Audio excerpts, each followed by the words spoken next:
apocalyptic. This one's a little bit fairy tale-y, metaphorical, woodland.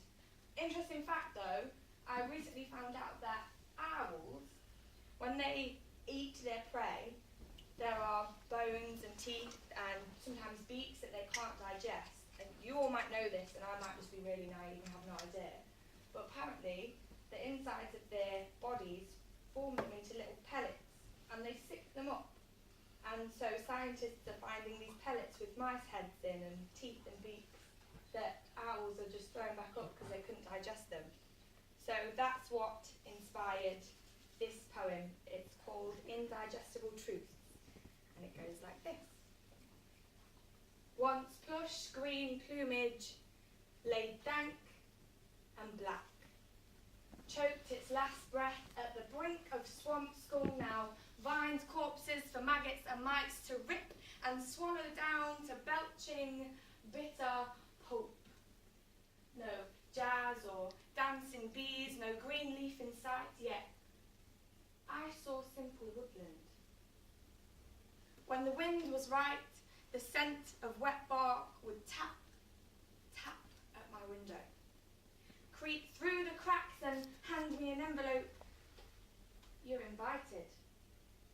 But they said the bird of death lived there, said it had plucked out the eyes of its mother and worn them as jewels around its ankles to impose one last glint of fear into the bowl as it swooped and ripped it from the soil, said I shouldn't play there, said I'd find myself in pieces, said I'd be listening to the world through the muffled underbelly of whichever maggot had taken my ears, said I'd be trapped in a restless crevice under some tree somewhere, said I'd be trapped, said I'd be trapped. But I still did.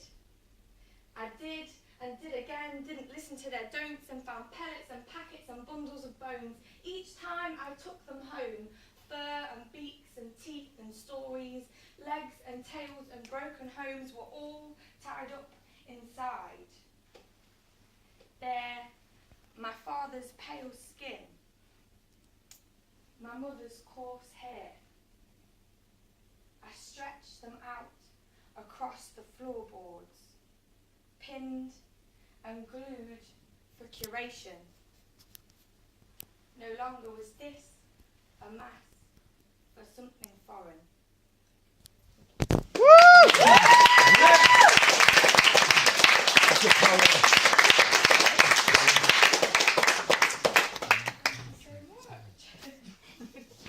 Okay, so the next poem was sort of about form, really. I recently got taught about a style of poetry called Imagist poetry, which was sort of a 1920s movement, if I'm right.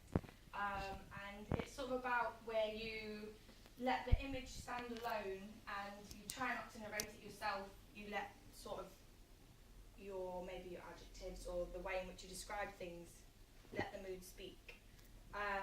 So this poem is called Stroke.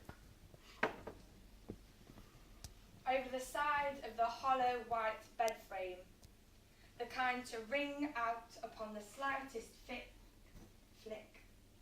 laid his thick hand still. The most unimportant bend looked to split the skin stretched out across knuckle. His watch, peacefully ticking, bore flecks of white paint which bled into each crease and each crack. Jobs left marks from a time before, and time would leave marks on this moment.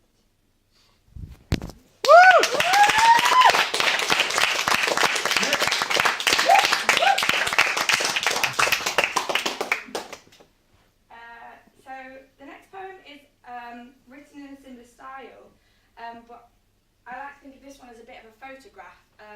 It was inspired by a complete stranger last week. I was on the bus with my cat, taking her to the vet, and this really intriguing lady got on the bus. I couldn't tell you how old she was, but she was absolutely beautiful. She was so old-fashioned and traditional, and she had a big coat on, and she had a trolley pulling along, and she had a hair and headscarf. And there was something about her that just completely caught my attention. She sat in front of me, and I remember looking at her thinking, is it acceptable for me to take a photograph? And obviously I realised it I've tried to snapshot her in my mind, and this poem is sort of just an ode to this woman and how she caught my attention and what I perceived of her. So it's called Photograph. Beige coat of mohair hung over the edge of her shoulders, too big for her bones, but warm. Hair hidden underneath bruised blues and purples of silk headscarf, its longest point stroked at the nape of her neck, as if a forefinger tracing out her spine. She turned and searched out of the window, sunlight swimming in her eyes. Through tinged wire glasses, she looked across the outside, but always up. The clouds danced for her.